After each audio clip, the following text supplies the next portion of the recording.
I'd say if one word to me described Brian, it was commitment. And Brian was obviously very committed to Steed and Evans. He poured a lot of his heart and soul into the business to make it succeed. And to the industry, as was read out, he was the founding president of the local construction association, Steed and Evans being a founding member, and very, very committed to his family. I think what made Brian stand out was the way he could deal with people. It didn't matter whether he was at a meeting with the Premier of Ontario or if he was at a field site meeting with the superintendent. He got the people to believe in him. And when we sat on the board together, he got all of us to believe in him. He'd earned the respect of the board. He ran his meetings very well. He had a steady hand and he focused on the business issues.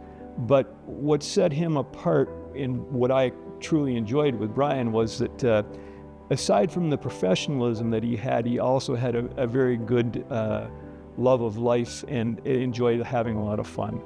We're involved in union negotiations. So we had 3 local unions, and Steed and Evans was always at the forefront of the negotiations, and a lot of that due to Brian. Brian was a very, very astute negotiator, and he taught me a lot about negotiating, and which we have passed down again because we now have, I think, 6 unions. But in terms of the local presence, although there wasn't we're not an accredited board area, we all signed separate agreements. The Steed and Evans agreement was the standard for the area, and that was because of Brian. Brian was a people person, and I always remember on his time on the board, he worked tirelessly on the multi-year area maintenance contracts, and they were a big deal. And Brian put a lot of effort into negotiating with the ministry those contracts. As it turned out, in the years after, Steed and Evans were one of the winners of one of those big contracts. And we always laughed, and my wife wanted me to be reminded to tell this story, so if we were out socially on a Friday or Saturday night in the middle of winter, and Brian would be bragging about having this big maintenance contract, but at the same time, if it started to snow, he was worried silly about how much money Steed and Evans were spending on salt on the road, to the point that it would just about ruin a great evening out. But that was all in fun. That's a real memory I have of Brian. And my favorite story about Brian involves this fact that on one of the times that he was there with Mary, he was on a ground floor room that looked out over the ocean with a little patch of green grass and then down to the beach. And he woke up one morning and he saw all these bikini-clad young women walking around and a photographer. And so his interest was piqued. So he got up and he went out. And what he found out was that at that morning, in that location, Sports Illustrated had planned a photo shoot for their swimsuit edition. So there was Brian. So what I think happened was he woke up that morning. One other thing, Brian, whenever you hear stories of Brian, he liked to wear his Speedo.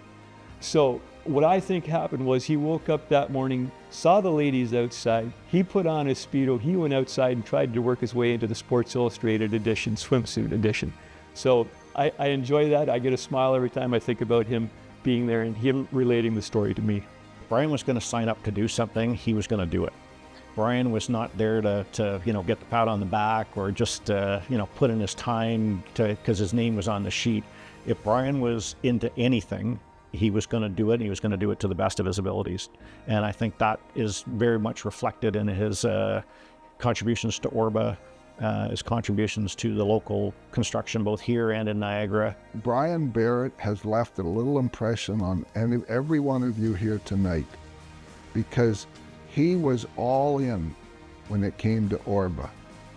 We had to run our companies, but then we came and helped run ORBA.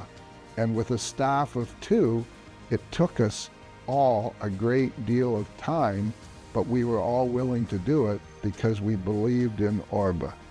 And there'd be nothing make Brian prouder today, as it does for me, to sit here and see what ORBA has grown into.